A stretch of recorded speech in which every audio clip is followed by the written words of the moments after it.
Hello everyone, welcome to my channel. Today I'm going to talk about 2025 standard mileage rates announced. Let's get into the video. As it does every year, the Internal Revenue Services recently announced the inflation adjusted 2025 optional standard mileage rates used to calculate the deductible cost of operating an automobile for business, charitable, medical, or moving purposes. Beginning on January 1st, 2025, the standard mileage rates for the use of a car or a van, pickup, or panel trucks are 70 cents per mile for business miles driven, including a 43-cent per mile allocation for depreciation. This is up from 67 cents per mile in 2024.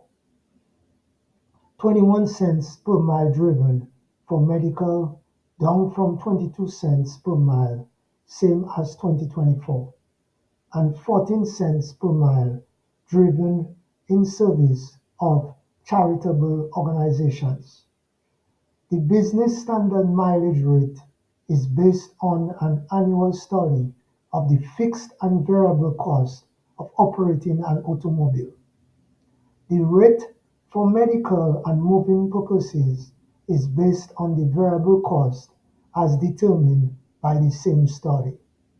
The rate for using an automobile while performing services for a charitable organization is statutorily set. It can only be charged by congressional action and has been 14 cents per mile for over 25 years. When using a personal vehicle while performing services for a charitable organization, and instead of using the 14 cents a mile method, a taxpayer who itemizes the deduction can deduct directly related out-of-pocket expenses, such as the cost of gas and oil.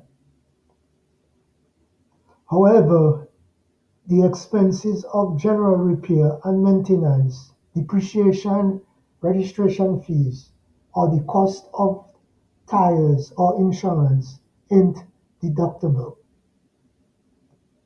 Important consideration for business use of a vehicle.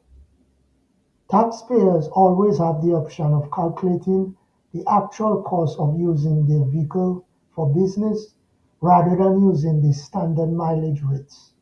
In addition to volatile fuel prices, the bonus depreciation, as well as increased depreciation limitations for passengers autos may make using the actual expense without method worthwhile during the first year a vehicle is placed in business service. While the bonus depreciation rate had been 100% during 2018 to 2022, it was 80% for 2023, 60% for 2024, and will be 40% for vehicles put in service in 2025. However, the standard mileage rates cannot be used if you have used the actual method. Using Section 179 bonus depreciation and/or markers depreciation in previous years, this rule is applied on a vehicle-by-vehicle basis.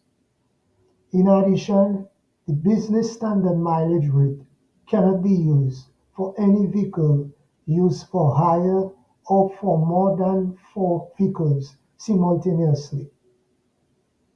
What business owners using the standard mileage rate frequently overlook is that parking and tolls, as well as state and local property taxes paid for the vehicle and attributable to business use, may be deductible in addition to the standard mileage rate. Employer reimbursement.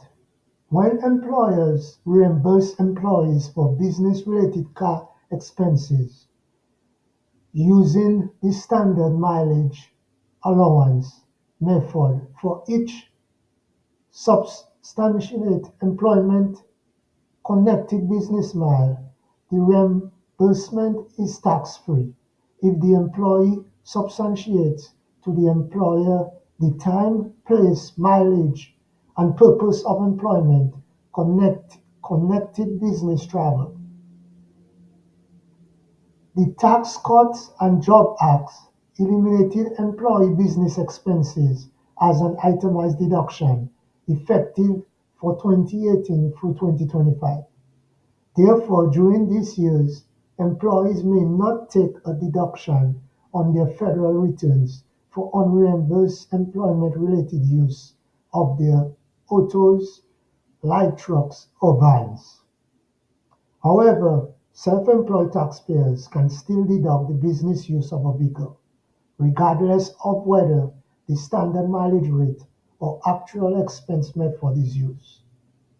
A self-employed taxpayer may also deduct the business use portion of interest paid on an auto loan on their Schedule C.